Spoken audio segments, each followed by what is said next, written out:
Alors j'ai la joie de vous présenter le Kéricube et aussi comment manipuler le Kéricube tout en évangélisant, puisqu'il faut bien utiliser chacune des images avec les explications nécessaires qui permettront à la personne de découvrir le cœur de la foi chrétienne. Donc, il s'agit dès le départ de placer votre cube de manière convenable, la main qui tient la planète Terre, donc avec les doigts vers le bas. Donc, il faut vraiment que votre Kéricube soit placé de cette manière si vous voulez évangéliser et ouvrir le cube de manière convenable et spontanée. Donc, je vois que vous avez bien placé vos cubes. Cette première image sert à évoquer la création de l'univers par Dieu. Dieu a tout créé dans sa sagesse, par amour, dans sa bonté. Et donc, c'est la main de Dieu qui crée dans l'amour. Et ensuite, il faut suivre. Vous allez voir qu'à chaque image, sauf la dernière, il y a des flèches qui vous indiquent à partir d'où il faut déplier le cube. Donc, dans le bas ici de cette première image, vous voyez deux flèches qui vont vers l'extérieur. Donc, il s'agit d'ouvrir vers l'extérieur. Et nous voyons cette deuxième image du Kéricube. Nous voyons toujours une main très imposante se présenter vers Adam et Ève. Donc, Dieu crée l'homme et la femme par amour pour un projet d'alliance dans un monde de lumière. C'est plein de lumière dans cette image. Il faut d'abord insister sur l'aspect lumière. Et ensuite, toujours en suivant les flèches, nous ouvrons comme ça. Et là, nous arrivons à une image beaucoup plus triste, beaucoup plus noire, puisque cette image évoque le péché et les conséquences du péché. Donc, dans l'image précédente, nous avons vu la création d'Adam et Ève, mais nous savons que nos ancêtres ont abusé de la liberté qui leur a été donnée par Dieu. Et ce premier péché a provoqué des catastrophes pour toute l'humanité. Donc, le refus d'entrer en relation avec Dieu, ces mains qui repoussent, les mains qui sont enchaînées, qui symbolisent justement l'esclavage, toutes les formes d'esclavage provoquées par le péché, et même un couteau, à partir duquel gicle du sang, qui rappelle que, comme dit l'apôtre Paul, le salaire du péché, c'est la mort.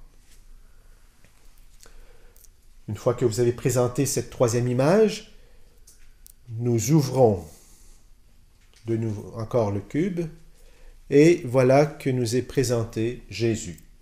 Jésus crucifié. Donc le Fils de Dieu s'est incarné au cœur de notre humanité et il est venu pour nous sauver. Il a pris sur lui, en mourant sur la croix, tous nos péchés, toutes nos souffrances, toutes nos maladies, toutes nos morts. Le cube présente une cinquième image. Il s'agit tout simplement d'ouvrir très largement et nous voyons, cette fois-ci, Jésus ressuscité.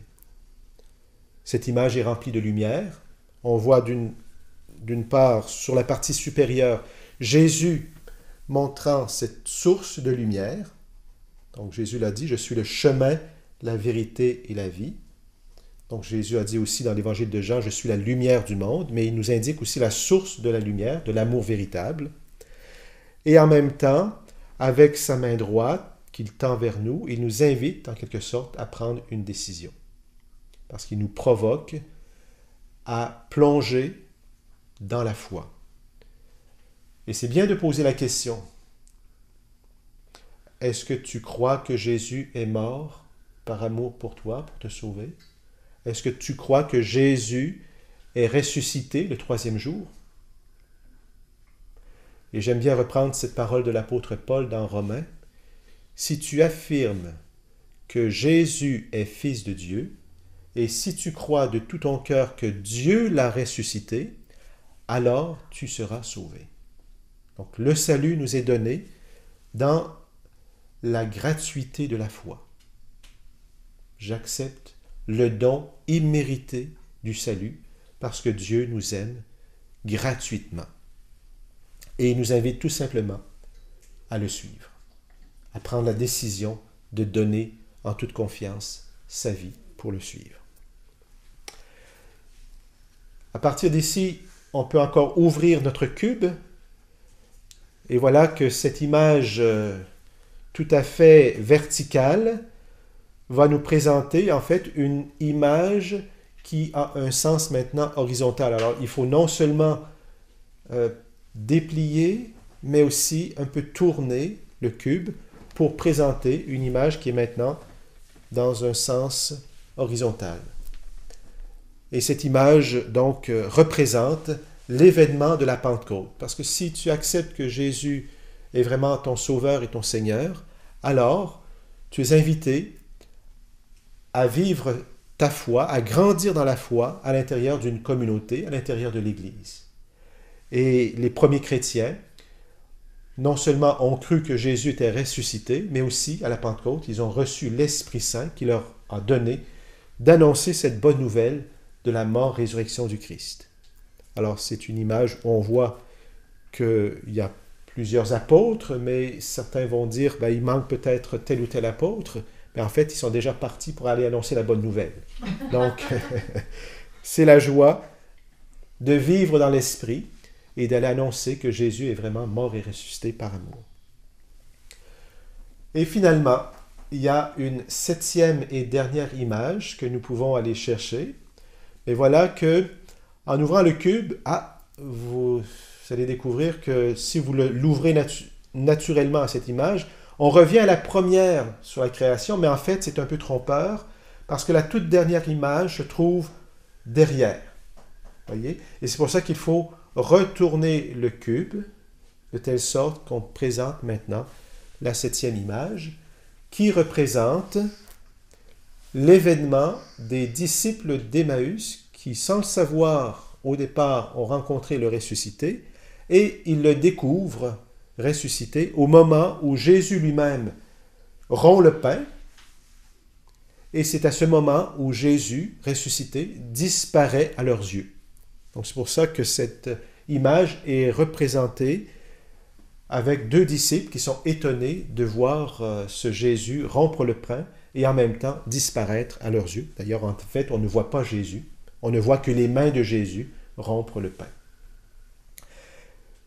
Et ça nous permet de comprendre que dans l'Eucharistie, nous rencontrons le Christ mort et ressuscité, que l'Eucharistie est un événement, j'ose dire, kérigmatique, puisque c'est dans l'Eucharistie que nous pouvons vraiment proclamer la mort-résurrection de Jésus, celui qui nous fait vivre, qui nous donne l'Esprit, qui nous donne des frères et sœurs à aimer, et donc plein de joie et de vie pour cette annonce de la bonne nouvelle. Alors je prie le Seigneur de tout cœur pour qu'il vous donne de vivre cette expérience extraordinaire, d'annoncer dans l'Esprit Saint la mort-résurrection du Christ et d'en voir les signes, non seulement dans votre vie, mais dans la vie de vos frères et sœurs.